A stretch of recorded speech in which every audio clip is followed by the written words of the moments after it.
Hi, and welcome to Journey Forward with Jory Rose, where you will gain insights, tools, and inspiration to get unstuck and live your best life. Jory is a licensed marriage and family therapist with a passion for helping people cultivate awareness and authenticity so they can show up fully in all aspects of their life. And now, here's Jory.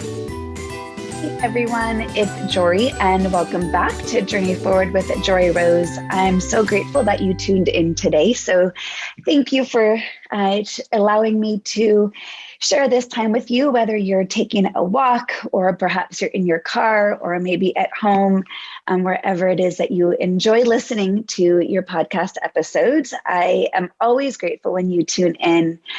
And I hope that the new year is getting off to a smooth start for you. Actually, as I record this, it is the end of 2021, and I wanted to come on today to be really authentic with you guys and share my experience of what it's been like the past few weeks.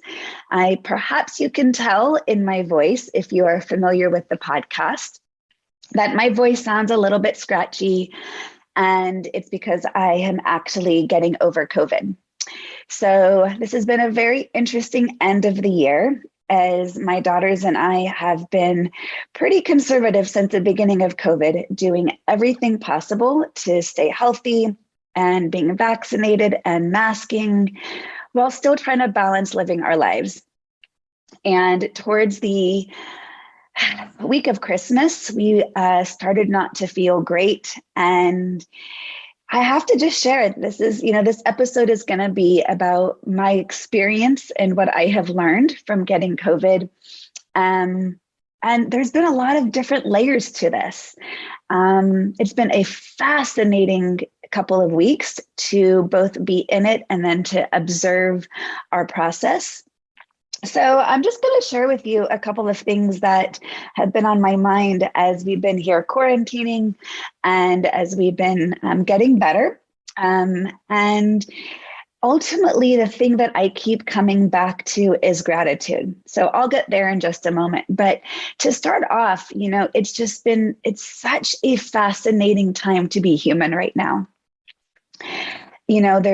There's people who have said to me, yeah, I've never seen anything like this. And the reason is because we haven't lived through anything like this before. And it continues to be a novel experience as we continue to charter through unknown territories, as we continue to want life to get back to normal without knowing what normal really looks like, as we're continuing to have to be adaptable and resilient in facing uncertainty and facing unknown. And yet here we are in real time, learning the things that we're here to be learning. So, as I said, being someone who has, been fairly conservative in doing my best to stay healthy, started feeling some cold symptoms that legitimately thought was just a winter cold. They were pretty mild, and, runny nose and a dry throat. But if it wasn't during COVID, really wouldn't have thought anything of it. My older daughter was feeling the same thing. And we both took a home test and they came back negative. And that gave us the confidence to feel like we're okay. It legitimately is just a cold. Neither one of us had fevers. Neither one of us had any extra fatigue or any body aches, some of the more typical symptoms you've been hearing people have.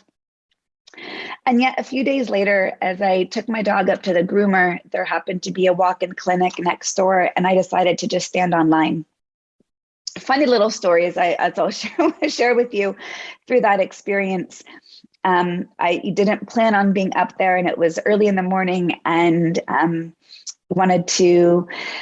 I was standing online, and it was pretty cold out, wanted to go get a coffee, and I was hungry, and I happened to the woman behind me in line, and there was a bagel store right next door to the medical clinic. And so I walked in and got 2 bagels and got a coffee.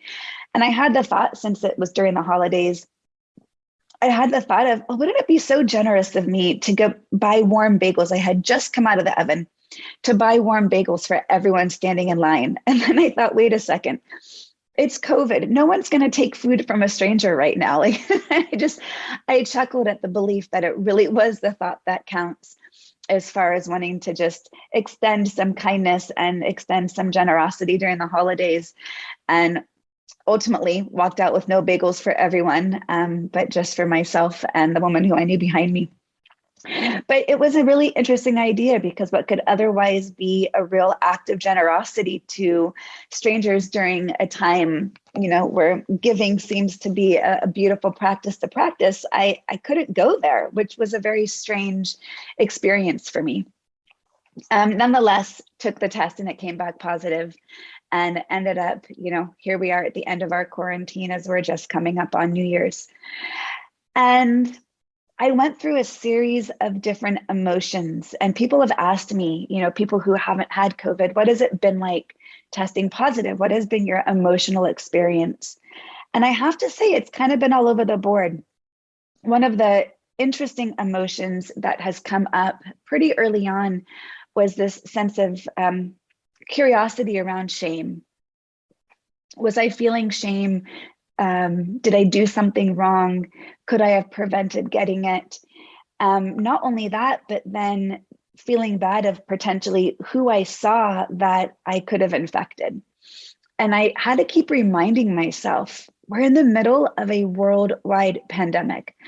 I have done nothing wrong. And I think this is an old narrative from early on in COVID, in which perhaps choices that you made may have resulted in different outcomes. Whereas now with this Omicron variant, it is so contagious and so highly transmittable that even doing all the right things can result in a positive test. So riding through those waves of emotion of shame and guilt, having to call people who I had recently seen, and just feeling horrible, sharing that I had tested positive, and, I was hoping that they were feeling okay and that during the holidays they could keep their family safe. So that was one of the first experiences of what came up for me, and just navigated through those emotions. And like every other practice I practice regarding my emotions, I tend to try to do my best to observe it and create some space between my emotion and taking it on as my identity. I do my best to remember it's not permanent, that this emotion is not going to last forever. I do my best to remember whatever I'm experiencing is just simply part of being human. All the things that I know I've talked about before, all the things that if you've been listening, you've heard me say. And again, putting my tools to use in real time. And that's a practice, because those, strong emotions that we feel, not to mention I was feeling a lot of sadness of not being able to be with some people I was looking forward to spending time with over the holidays, feeling a little bit of fear of just the not knowing, are our symptoms going to get worse? Are we going to be someone who experiences any long hauler effects, not knowing with Omicron, are there even long hauler experiences? It's too soon to know. And then, as I mentioned a few moments ago, really grateful for being vaccinated, knowing that ultimately I did believe we were going to be okay, but just noticing those moments and spikes of fear and uncertainty. So it was really a wide range of emotions, almost all at the exact same time. And that experience of feeling multiple emotions at once is part of being human. That's the paradox that we all have to face daily, of not just multiple emotions, but sometimes competing emotions, feeling fear and gratitude, and feeling shame, and yet also feeling, I don't even know what to say, which is kind of silly as I'm here recording for you guys, but really feeling a multitude of things all at the same time. So there was the first thing that was, going through that emotional experience. And the next thing was going through just this physical experience in which my symptoms, as well as my daughter, and then 2 days later, my other daughter started not feeling well. So it turned out all three of us were positive all at the same time. And watching all of our experiences collectively, and yet tuning into how we were each responding differently to this virus. And every day they seem to change. And luckily, one of the reasons I am grateful is that our symptoms did tend to be on the more mild side. Only one of my daughters had a little bit worse. She had more body aches and fever and fatigue. But for the most part, we were pretty mild as far as cases are concerned. But I guess that's pretty typical for what the Omicron variant is right now. We had cold symptoms, runny nose, sneezing, congestion, some dry throat, some sensitive stomach, some sour stomach. Definitely have been resting a lot, varying degrees of rest and relaxation and movies and games, which brings me to the gratitude piece. And this is something that I have continued to harness the most whenever any of the harder, difficult emotions arose, such as the shame or the fear, is ultimately I came back to gratitude. I'm grateful for the fact that we are vaccinated. I'm grateful for the fact that we actually got COVID at a time that was convenient for us, which was over winter break, when it didn't really disrupt a lot of our plans as far as school and work, and except obviously for not getting to spend the holidays with some loved ones, knowing that we could still celebrate at a time that was better for all of us. Grateful that we were all together. Ever since COVID started back in 2020, one of my biggest feelings has been gratitude for what has felt like a gift of time with my daughters. The fact that we get to all be in it and experiencing this at the same time. Even if one of us had gotten it, we probably wouldn't have quarantined from the other, knowing that I'd rather all go through it at once when we could be supporting each other and understanding what each other is feeling. And then there's some other more spiritual lessons. If you guys have been listening to me for some time, you know that I always am curious of what is the universe's message that I'm here to learn? What is the spiritual meaning of why I'm going through what I'm going through? So, one of the things that I love about Facebook, there aren't many, but one of the things that I love about Facebook is seeing my daily memories. And it's been really interesting as I've come up against the end of the year and seeing my memories pop up. There has clearly been a theme. And I would say for the past 4 or 5 years, it has astounded me as I look at my daily memories, how much of the posts that I've posted have had almost identical content at this time of year. And all of it has been a reflection on how I'd like to slow down. That as I've told you guys, I teach mindfulness because it's what I most need to practice. And every time I'm teaching, every time I'm working with a client, every time I'm here talking to you guys, I am reminding myself of the very tools that I need most, which is why I love teaching this, because I am in constant reminder of what I am practicing.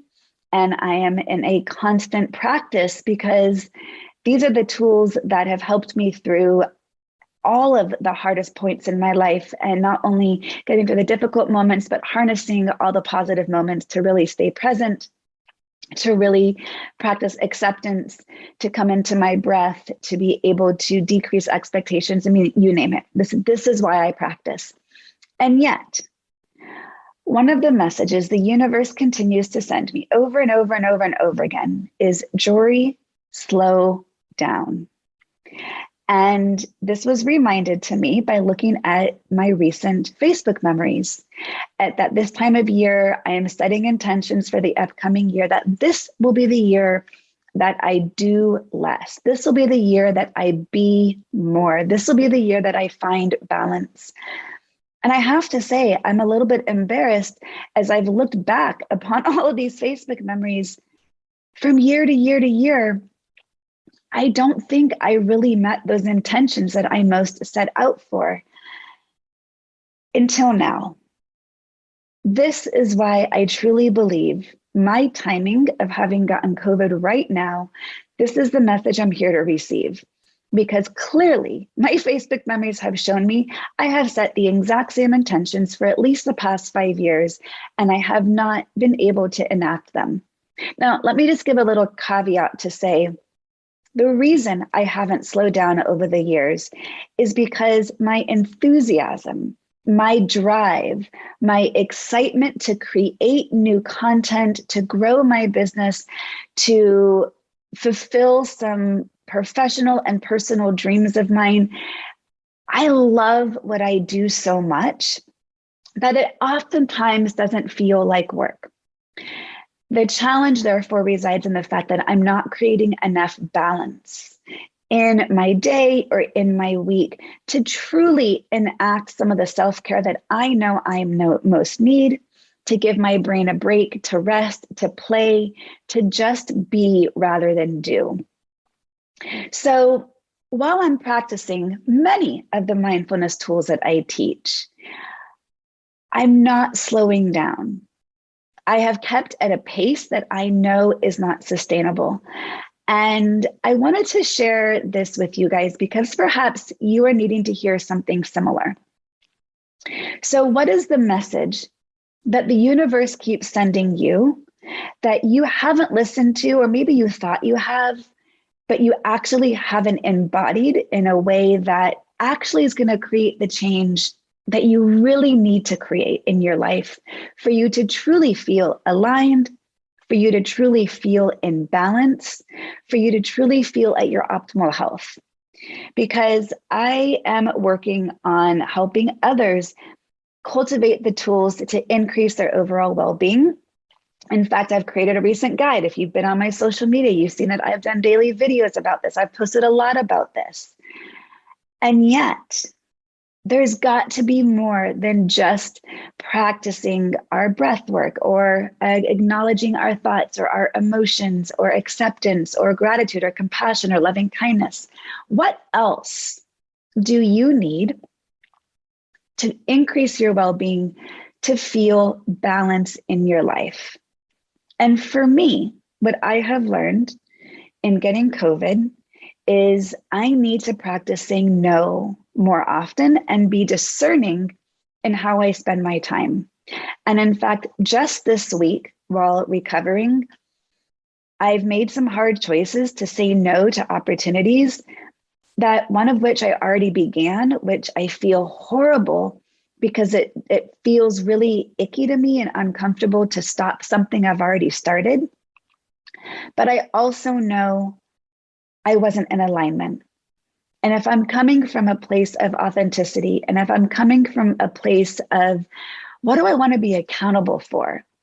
What are the things that I want to be doing as I start this new year that put me on a path of maintaining balance in my work day, in my work week, in my personal life, in my time with my kids, in my time with the people who are most important to me? And most importantly, am I honoring my own body enough to give it the rest it needs to maintain its health? So while I've been doing a lot for my mindfulness practice, I have not been doing enough for my physical health practice as far as prioritizing exercise in the way that I'd really like, prioritizing sleep in the way that I know I need, and really honoring the value of doing less. Even if that means cutting back on things that I love, it is important to me that I truly embody the very things that I'm wanting to teach you guys. We're all human. We never quite fully arrive at the destination of our goals. That's why it's an ongoing practice.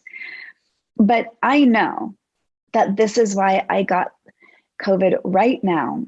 So as I saw these Facebook memories pop up with reminders to myself to slow down, to be intentional in the upcoming year, to create that balance, that I literally start 2022 off with a new level of awareness, of asking myself, what is it I really, really need to feel in balance?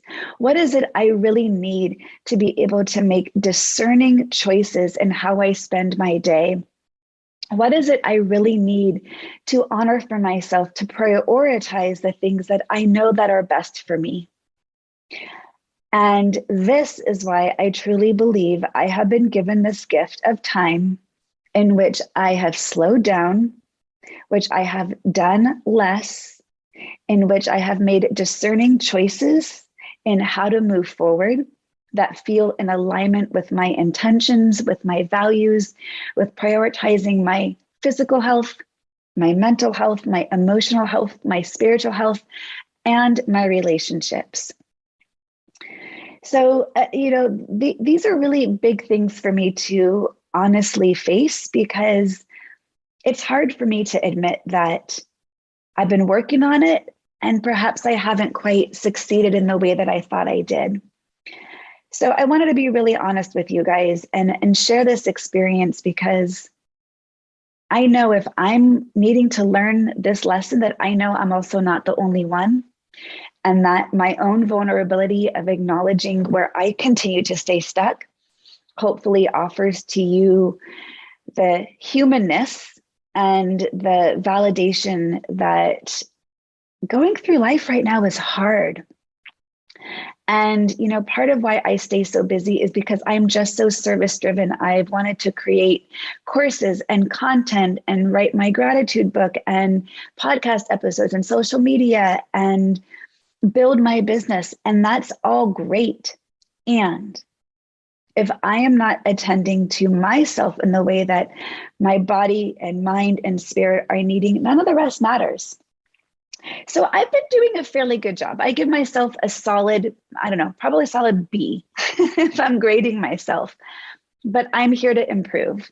And I'm here to start the new year off being more authentic in my own mindset around what does that balance look like. And the more authentic I can be in my own communication to my own self and my own mind, that's going to help me be more honest with you guys, so I can be teaching from that place of vulnerability and to let you guys know, hey, I'm here practicing with you. I am going through this journey of life as it continues to throw us curveballs. And I will say that my mindfulness practice and these tools have given me the ability to really accept what has been hard, to really be resilient rather than get angry or get upset. Whatever it is, whether it's having to quarantine or the unknown of what's going to happen with the school year, or, how things play out, it's a reminder to stay as present as you can, to be really mindful to not future trip into too far into the unknowns, because we know that the more we face uncertainty and unpredictability, that can take us out of this present moment, and it can increase our anxiety. And to also equally not ruminate too far into the past. I know so many people are holding on to what life was like pre-COVID. Some people who have, contracted COVID, or, what did I could have, should have done different to not get sick.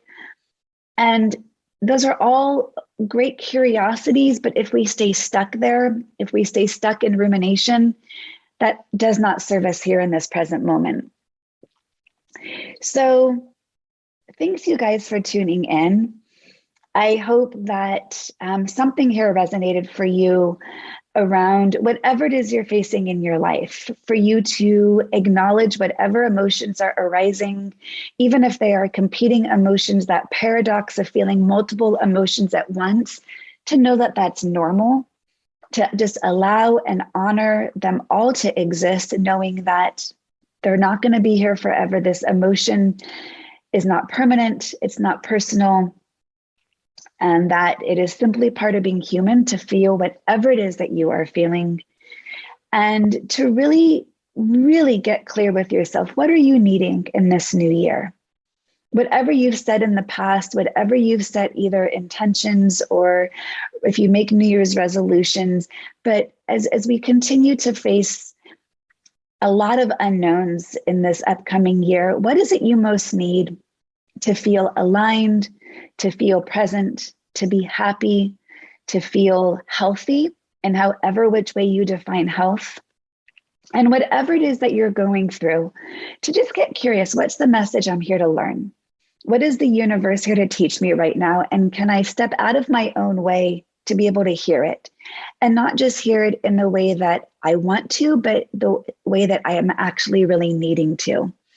And that's what I've learned, is to really just get out of my own way to be really, really open to receive the lessons that I most need to learn right now.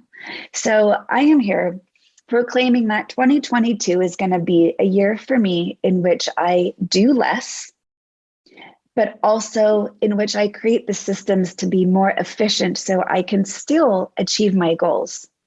Because it's not about achieving less, it's about working smarter in whatever that way that means for you, whether it's how you parent, whether it's how you run your home, whether it's how you relate to your relationships, whether it's how you do your self-care, whether it's about your career.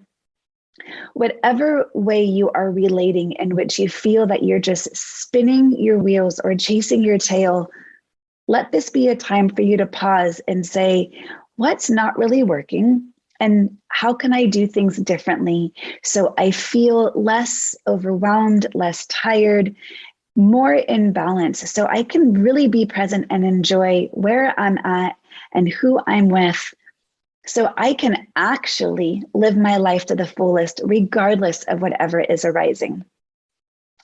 And I started off this episode talking about how one of the predominant things I've been feeling is grateful. And even, as I've posted on social media with my daughters and I being all positive for COVID, I listed out all the things that I was grateful for. And I have to say, my gratitude practice is real. It is not just something that I tack on to the end of whatever I'm feeling. And gratitude really can be the game changer for how you relate to your experiences. You have to feel what you're feeling authentically. It's not just that toxic positivity that you've heard me talk about in the past, but true, deep gratitude in addition to whatever you're authentically feeling. And that, I really believe, is the way that we can move through life, especially as we continue to face uncertainty, to let go of attachments to the way we want things to be, and to come into acceptance to the way things are. Gratitude for waking up each day, gratitude for the blue skies, gratitude for a cozy blanket and a warm cup of coffee in the morning, even the smallest of things. So I invite you to look at what you're grateful for right now and really harness that as you continue to set your intentions into the new year. And in whichever way I can continue to be a support for you, please let me know. I really am grateful to you guys for tuning in, and hope that through my own lessons, you are learning something for yourself that you needed to hear today. So I wish you a continued, even though we are, second week into January, as we continue to fight this Omicron variant, continued health, both of mind, body, and spirit, because as we know, well-being is all of the aspects of our physical, our mental, our emotional, our spiritual. So I'm here practicing right along with you. And if you do want to download the guide to increase your well-being, you can find that in the show notes. And it's not too late if you'd like to join me for my Journey Forward method. It's actually starting tomorrow, January 11th.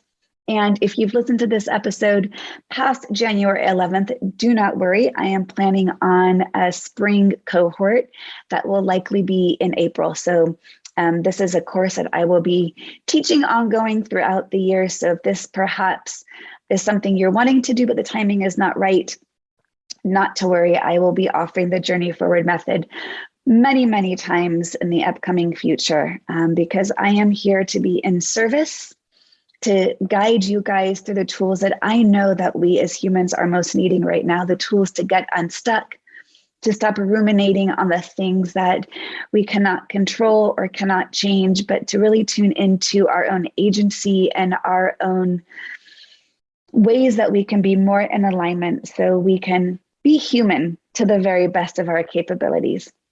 And that is what I wish for you guys. So I am going to go rest my voice. As you can hear, it is very scratchy. And as I always end, for you guys to take care and be well, I am going to go do my best to go continue to take care and be well as well. All right, you guys, I'll talk with you soon. To continue your journey forward, find Jory Rose on Facebook and Instagram to become part of her growing community. You can also gain access to her meditations, books, online classes, or to sign up for an upcoming retreat, visit her at joryrose.com. That's JOREEROSE.com.